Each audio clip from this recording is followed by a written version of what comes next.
Hello, I'm Otis Corbitt, and today I want to share a word about practical theology as I comment on Romans 15 verses 23 and 24.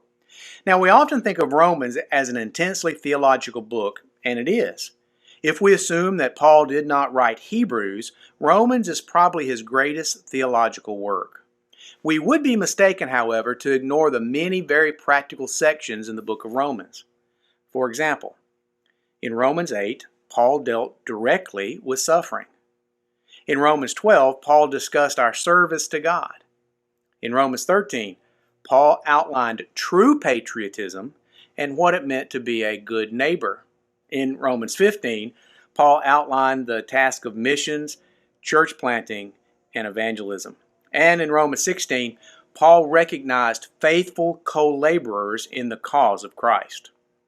So you can see that Romans is a very practical book, and our focal passage for today provides us a very practical teaching. Because indeed, Paul had a very practical reason for writing to the church in Rome. Now, Paul knew that the church at Rome did not have an apostolic founder.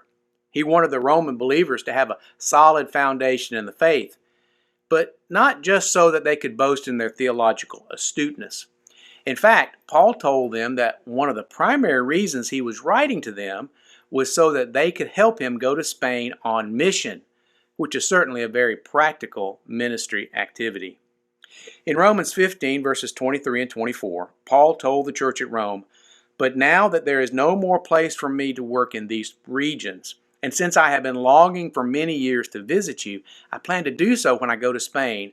I hope to see you while passing through and to have you assist me on my journey there after I have enjoyed your company for a while."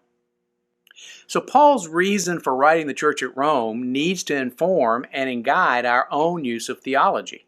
Because you see, theology is literally the study of God.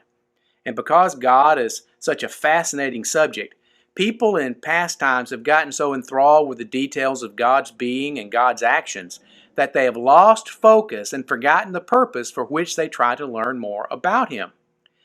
Medieval theologians have been rightly criticized for arguing over how many angels can dance on the head of a pin.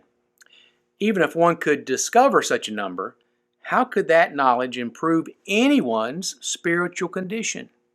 Well, it can't. Contrast that with what Jesus said He came to do, to seek and save the lost. And He also said He came to give us abundant life. How immensely practical that is. Equally practical was how Paul described the use of the gifts of the Spirit in the church in Romans 12, verses 4 through 8. For just as each of us has one body with many members, and these members do not all have the same function, so in Christ we, though many, form one body, and each member belongs to all the others. We have different gifts according to the grace given to each of us. If your gift is prophesying, then prophesy in accordance with your faith.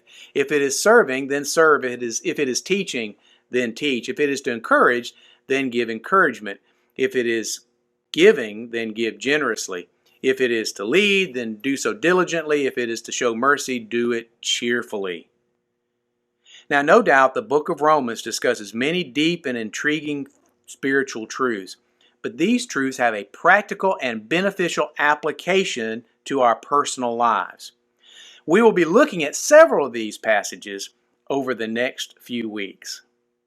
So that's all for now. Thanks for watching. I'll be back soon with some more practical points of theology we can share together from the book of Romans. Every blessing. I'm Otis Corbitt.